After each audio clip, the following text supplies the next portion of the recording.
Alexander Bitagub, punong guro po dito sa mababang paaralan ng Fabrika, dito po sa Bulan, Sorsogon. Lumaki po ako na laging kasama ng mga magulang ko na nagsisimba, kaya naging aktibo din po ako sa Katoliko. Sa mga aktibidad gaya ng mga prosesyon, pagmahal na araw, lagi din po ako na naroon. Paniniwala ko po noon ay tama po yun, kasi yun po ang naririnig ko na itinuturo sa loob ng simbahan. May teacher ako na Iglesia ni Cristo, may kaklase ako na Iglesia ni Cristo. Hanggang doon lang po ang alam ko. Nakilala ko po yung isang co-teacher po na iglesia. Siya po yung unang nag-anyaya sa akin na dumalo sa pagsamba. Pumayag po kagad ako kasi nga po, kumbaga naging kaibigan ko rin po siya.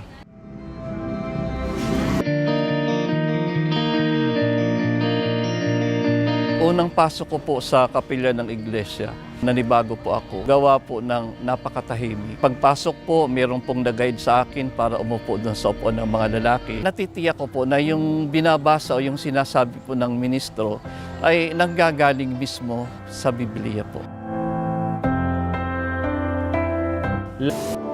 Pinagkukumpara ko po yung aral sa dati kong relihiyon sa Iglesia po ni Cristo. Kaya ito na po yung naging turning point ko. Aanib ako sa Iglesia ni Cristo kasi ibang-iba yung aral ng Iglesia ni Cristo sa aral po na pinanggalingan ko.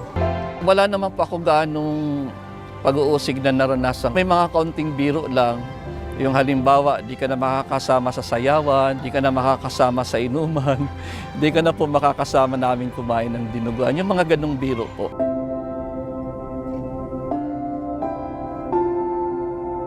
Sige po. Nanindigan pa ako sa pag-anib sa Iglesia ni Cristo. Yung mga napakinggan kong doktrina, yun po yung naghikayat sa akin para magpatuloy pa ako sa pagpasok po sa Iglesia ni Cristo. Ang pagbabago po na nangyari sa akin nung umanib na po ako sa Iglesia ni Cristo, nawala na ang mga bisyo. Hindi na ako sumasama sa mga kalayawan, inuman. Natuon ko na lang po noon ang buhay ko sa trabaho, bahay, at saka kapilya. Nung time po ng pandemic, panatag ang kalooban namin. Kasi una-una na nasa tunay kami na iglesia. Sa mga kamag-anak ko po, sa mga kakilala, sa mga co-teachers ko po, kung gusto niyong malaman ang tunay na aral sa loob ng Iglesia ni Cristo, inaanyayahan po namin kayo sa mga pamamahayag. Narito po yung tunay na aral sa loob ng Iglesia ni Cristo. Na sana balang araw, magkasama-sama po tayo sa loob ng Iglesia ni Cristo.